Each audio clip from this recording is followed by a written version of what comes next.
लग्नाचे दागिने म्हणजे श्रीमंत पेशवाई दागिने, नाशिकचे सुप्रसिद्ध सराफ मयूर अलंकार सराफ।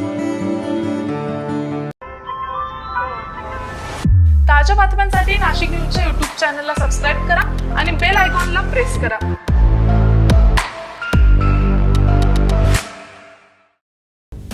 जमीन उत्खनन प्रकरणाच्या फेरचौकशीच्या वेळी 15 लाखाच्या लाचेची मागणी करून ती स्वीकारताना रंगेहात पकडले गेलेले नाशिकचे तहसीलदार नरेश कुमार बहिरम यांना विशेष न्यायालयानं 8 ऑगस्टपर्यंत पोलीस कोठडी सुनावलेली आहे।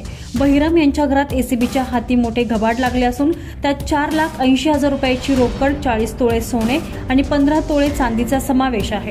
आज त्यांच्या बँकेमधील घबाडचा शोध घेतला जाणार आहे। राजूर बहुला येथील जमिनीत मुरुम उत्खननाबाबत मूल्य नियमानुसार 5 पट दंड, स्वामित्व, धन, जागा भाडे मिळून 1,25,06,220 रुपये दंड आकारणे जमीन मालकास करण्यासंदर्भात नाशिक तहसीलदार कार्यालयाकडील आदेश आलेले होते।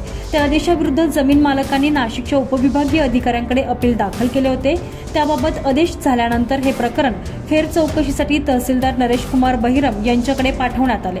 या जमिनीतील उत्खनन केलेल्या मुरुमाचा त्याच जागेत वापर झाल्याचे मालकांनी त्यांच्या कथनात नमूद केले होते।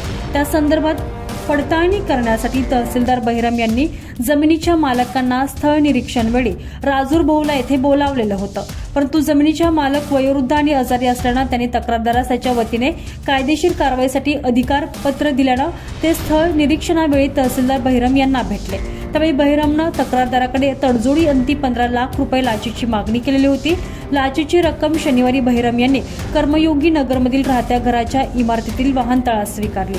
यावेळी लाचलुचपत प्रतिबंधक विभागाच्या पथकानं त्यांना रंगेहात पकडलं।